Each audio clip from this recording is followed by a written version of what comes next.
The following public service program is brought to you by the Metropolitan Library System.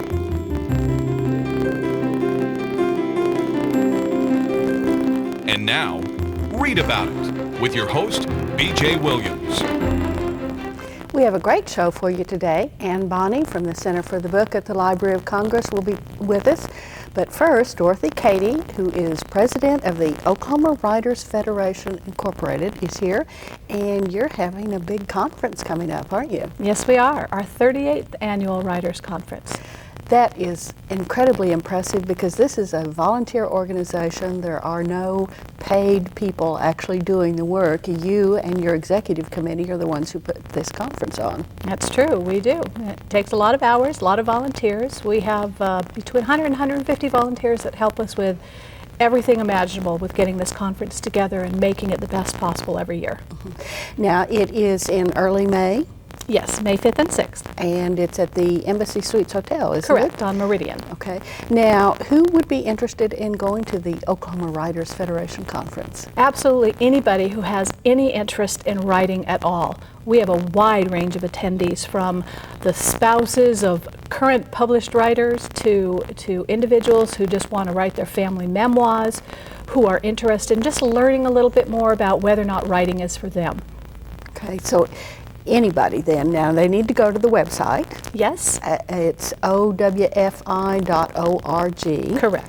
And there's a registration form there which they can actually send in through the website, can't they? Yes, that's new this year. We've worked really hard getting our website to be an e-commerce website so people can become members of the organization and or register for the website, register for the conference online. Mm-hmm. Now, if you have a manuscript, if you are a writer who really wants to get published, and I'm not sure there's any other kind of writer, there's something really neat about this particular conference. Yeah, so we have agent-editor appointments. We do 10-minute one-on-one appointments for anyone that is interested in speaking with an agent or an editor that's in attendance that wants either just some information about what it takes to become a published author, some guidance on their individual manuscript, or even wants to pitch their manuscript to that agent or editor. Mm-hmm. And this is something they need to register, and then they can sign up for an appointment. There are still some appointments available. Yes, all of that is true. Okay. And plus you've got people who are published, who are have names and who are willing to share. That's one of the neat things that I have found about writers is that even the really big names are more than happy to share with, well, this is what I did to get published, or this is what I learned, the best approach to writing, and you've got a lot of those at the conference too. Absolutely. We have 30 writers, 30 different speakers coming this year. Mm-hmm. They range from being agents or editors to being published authors. We have 4 agents and 8 editors coming. We have Merlene Lovelace, who's done 60 action-packed thrillers, will be one of our speakers this year. We have a lot of writers coming. One of the things that's really wonderful about the people that come and speak for us each year is many of them are writers in their own environment, and they know what it's like to struggle from the bottom up, and they come and they share their experiences, they share their knowledge, they share their hints and their tips, everything that will help new intermediate, advanced writers get to where they want to be in their writing career. And even if you've decided you're never going to write the great American novel and you've given up trying, this is still a neat way to meet writers. I have been to the conference in the past, and you have a banquet, there are all the speakers, but there's lots of times when you can just have almost a one-on-one with some of these writers and really get to know them, which I think enhances your enjoyment of their books as well. Yes, it does. We do. We encourage the attendees to invite a speaker to lunch, go out at lunchtime with a speaker. We also have what we call buzz sessions in the evenings that you can go to individual speakers' rooms or areas that we've set up where they can sit and talk about a variety of subjects, or just ask questions, get your questions answered. Mm-hmm. And it's a lot of fun. It's not only is it a tremendously educational environment for writers and writers that are, or people that are thinking about being writers, but it's just a highly charged networking environment. People just come away from the conference so excited and so encouraged. Now, a number of writers, first-time published writers that have been on the show have commented on how important it was to have a group that they could work with, people who would read their manuscript and say, yes, this is working, or no, you need to do this. Just offering that support, somebody you can call when you get that 20th rejection letter, which everybody goes through. So what is the Oklahoma Writers Federation? Well, we're a nonprofit organization dedicated to supporting writers and encouraging, I need to do that over. That's okay. The Writers Federation is actually a conglomerate, is it? Yes. Is it not? There are a number of groups, like there are 2 or 3 writers groups here in Oklahoma City. The groups are the part that join the Writers Federation, are they not? Yes, it's more but than we also individuals. we do also have quite a few individual members. We refer to them as members at large, but we have approximately 30 different affiliates, and writers join the affiliates, and then the affiliates have membership in the organization. The individual writers do as well, but the affiliates are official organization members. They get to send representatives and vote on how the organization proceeds each year and what we do. And tell you how many of them are going to be volunteering at the conference each year, I'm sure. Yeah, a lot. Well, you have an amazing group of people, and I'm impressed with anybody who can get that number of volunteers to actually show up on time and do their jobs. But it's an organization, it's called the Oklahoma Writers Federation, but I understand that there are members who don't really live in Oklahoma. Oh yes, absolutely. We actually have members not only from around the country, but we actually have a couple that are from outside the United States. We also have speakers that come from outside the United States. One of our speakers that's coming this year is from Canada. So it's really an international organization. As we have mentioned before, and we might bring it up again, the website, which is owfi.org, and that ORG is important. It's very important. Very important, but it will tell you about the Writers Federation and about the conference.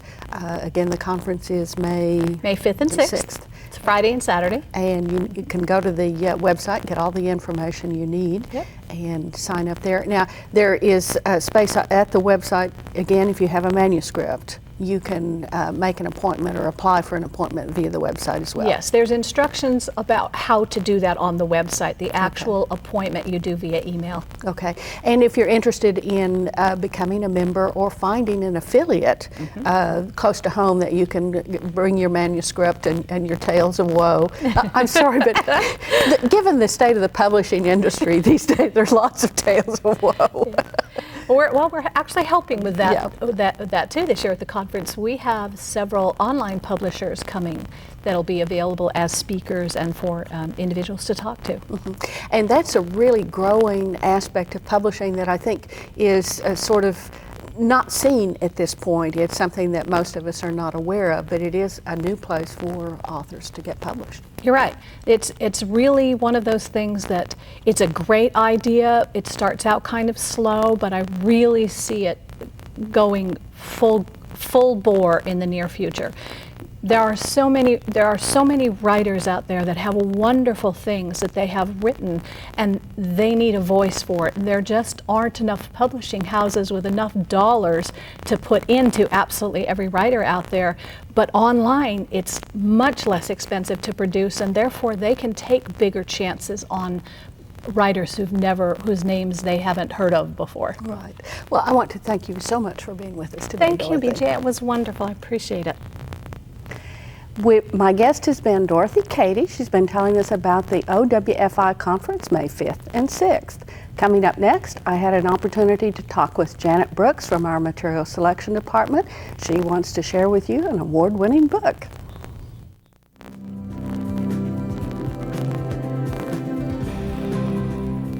Janet, you've brought us some award-winning books today. Yes, these are the Coretta Scott King Awards. They're awarded annually for the books that best represent the African American culture.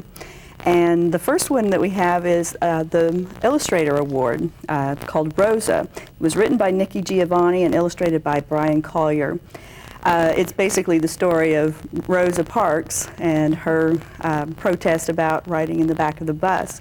But what's so fabulous about the illustrations, Brian Collier said that when he was researching this book and had gone to Alabama, it was so hot, and we can kind of relate to that kind of heavy, humid heat. And so a lot of his paintings have that kind of heavy, dark, the calm before the storm feel about them. And then he commented that when he had pictures of Rosa, he illuminated her since she was kind of the hope for the future. She was lighting the pathway for the future. And so it's a very interesting combination of the writing, because Nikki Giovanni is just a fabulous writer, but also these beautiful illustrations. This is his second Coretta Scott King Award. Oh, really? He won one for his book called Uptown. And then he was also received a Caldecott Honor Book for Martin's Big Words, which was a story about Martin Luther King. Beautiful illustrator. I really enjoy his stuff. So we really ought to look for Collier. When we see Collier on a book, we know it's going to be good. Then the Author Award winner was called Day of Tears by Julius Lester. And he's also a very well-known author, writes a lot of folk tales and things like that based in the African American culture. This book was very powerful because it talks about a group of slaves who have been a part of this family, and because of the owners, the slave masters' gambling debts, much of the slaves are sold off. And it's varying voices throughout. Almost every chapter is a different slave, with some repeats. And the Day of Tears is based on the day that the auction comes is one of the worst rainstorms in that part of the country in years. It's based on true facts with a lot of fictionalized characters within there. But talks about the pain that the slaves were experiencing, the pain of the slave masters' children because they were very close to several of the slaves that were sold. But then in the end, you know, it follows one group of slaves to the north, onto Canada, to freedom. So very, very good story. Okay. Well, thank you, Janet. You can find both of these books at your local libraries and your favorite bookstore. Coming up next, M.J. Vandebender with the National Cowboy and Western Heritage Museum. We'll be talking with Jean Hoffman-Smith about one of the books that Ms. Smith has recently read.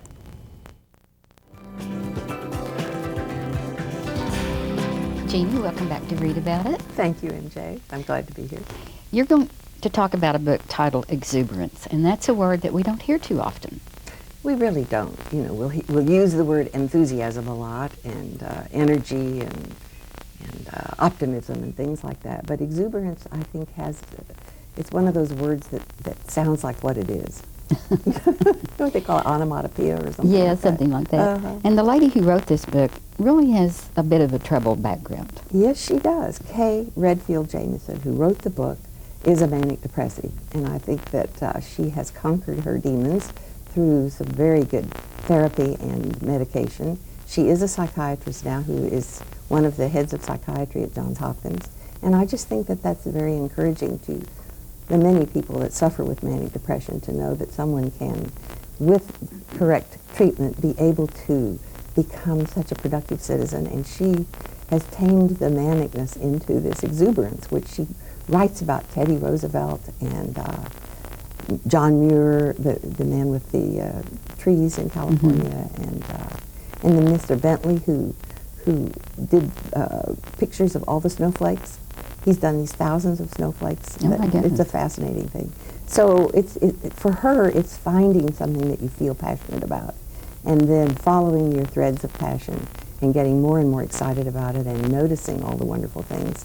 She believes that exuberance is something that you're born with, and that the environment can enhance the development of it. And she talks a lot about joy in this book. That I noticed that was kind of a recurring theme throughout the book. It is. Joy and how to achieve it. It is. So what can we learn from her? Well, I think that we can learn to start noticing all the beauty around us. To me, that we have many things in our world to make us feel exuberant just in the looking of them and experiencing them. and particularly in relationships with other people. So it's not just joy in nature, it's joy in people It's too. joy in people, right, and in books you read. You get a lot of joy from the books you read, and this is a book that gives you particular joy, I think.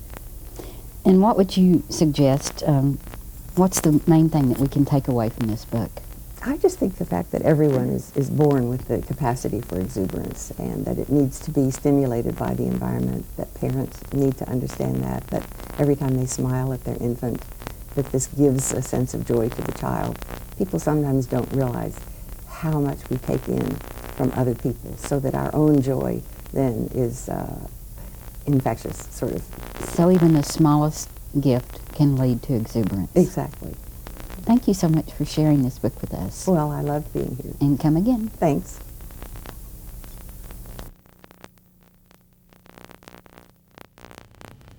Coming up next, Doug Benton will be talking with the Downtown Library's Jim Nimmo about a DVD that you can check out at your library.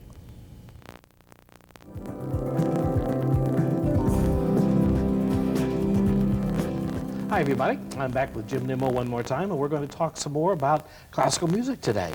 But I think you brought a subject that we haven't talked about before. Yes, because it's never been in the public library catalog before.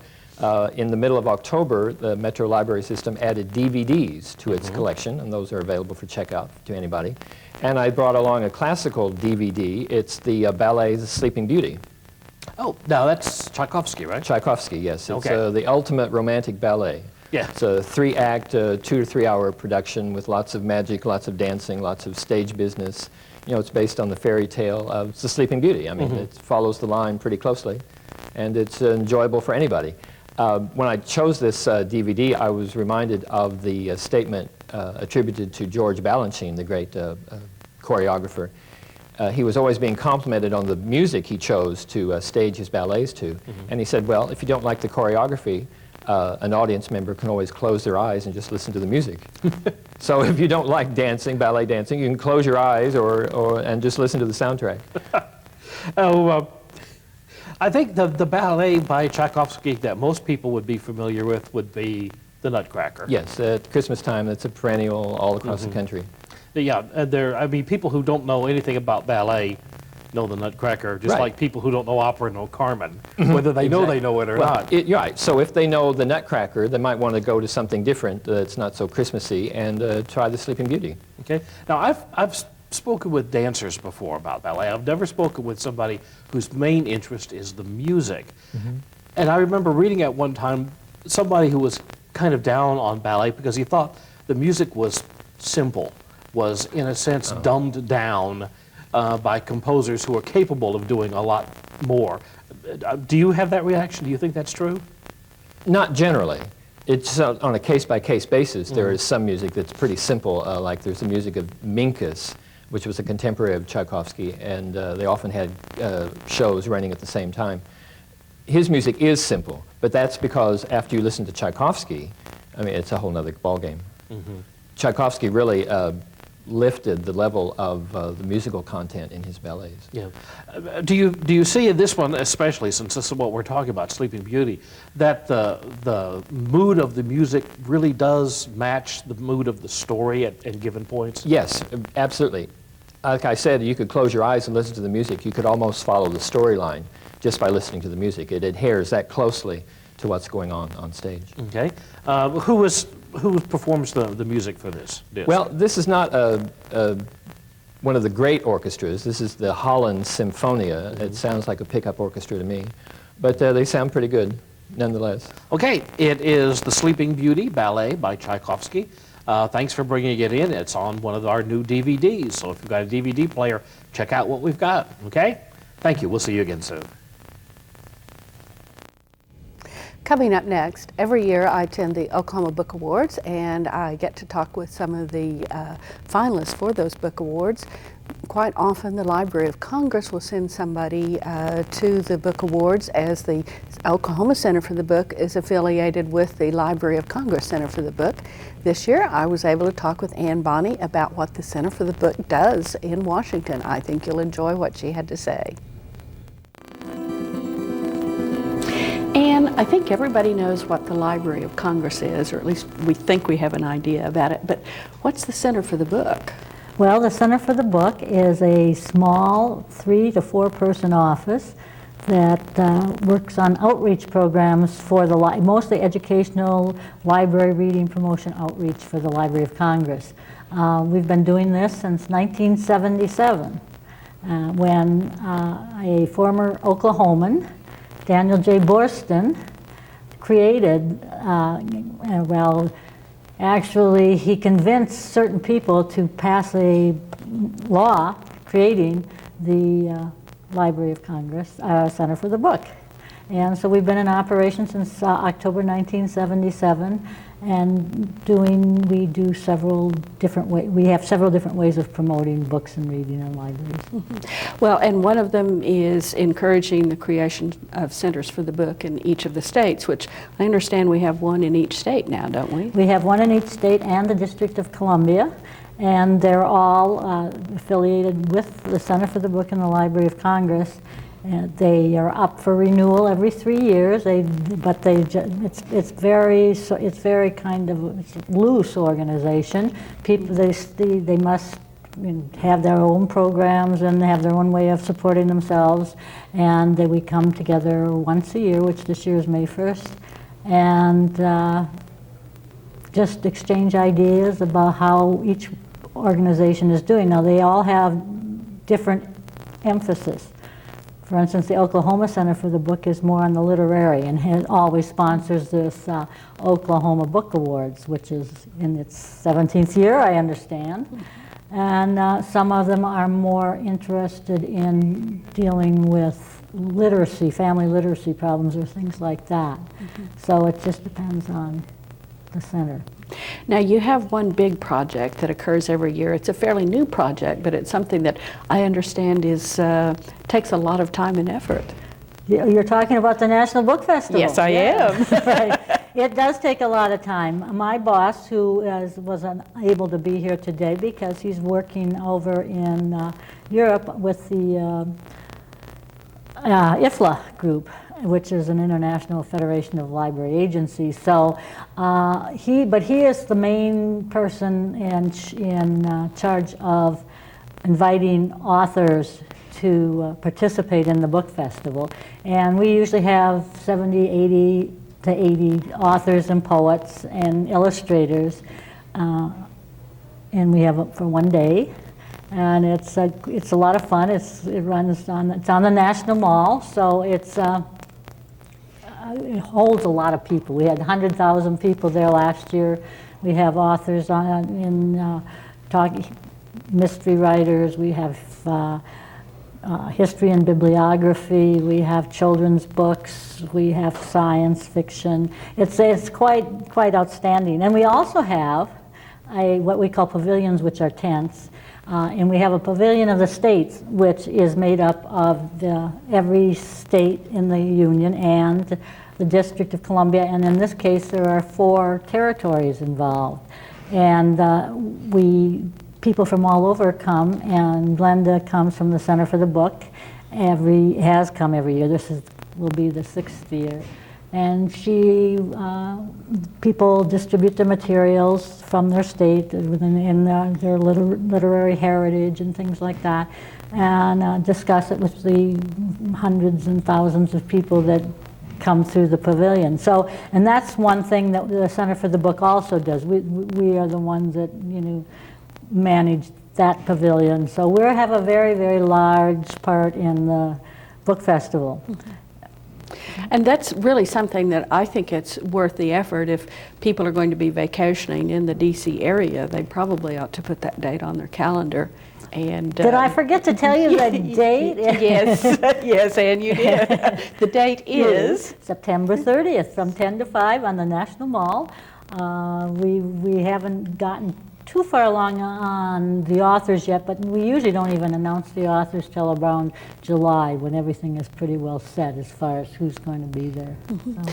But it's a great venue. I haven't been myself, but Glenda seems to really enjoy it. She says she meets people really from all over the country. Well, you do, and it is exciting. And Several times now, some of the authors that are participating in the book festival as a featured author they'll come to the Pavilion of the States for maybe a half-hour photo op or something to their state's table in the Pavilion of the States. So we try to bring the whole country together in different ways.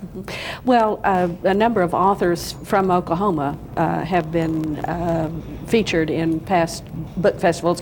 Carolyn Hart was there when you were featuring the mystery writers. I know Joy Harjo, who no longer lives in Oklahoma, but we consider her an Oklahoma author. You have invited just about every kind of writer that possibly gets published in this country. And I think you make some effort to get writers from every state that you can, don't you? Well, it's very hard though, because there are some qualifications for becoming, for getting invited. And one of the things is the publisher is asked to nominate the authors. And so, and there are supposed to be award-winning authors of a book written in the last year, preferably, or the last year or two. So that narrows the field down a bit. And we would like a broad cross-section, and we would like a lot of diversity among the authors, but, there's sometimes only so much you can do with that. But we try. We try very hard. Anybody who can get 70 to 80 authors together in one place on the same day has done an awful lot of work. Well, my boss, John Cole, as I say, he's the leading force behind that, and he starts working on it about a week or two after the book festival ends the prior year. I mean, at least thinking about what we could do and how we could improve it and how we could get more diversity and how we could do different things like that. Okay. We have just a few moments left. Can you tell us again the date? I sure can. It's September 30th, 2006 on the National Mall. And everybody's invited. Everybody's invited. I mean, listen, there's tons of things for kids. Yeah. Tons of things for kids to do. I mean, and it's the greatest free family vacation you can possibly take. Right. Well, thank you very much, Anne, for being with us. Thank you.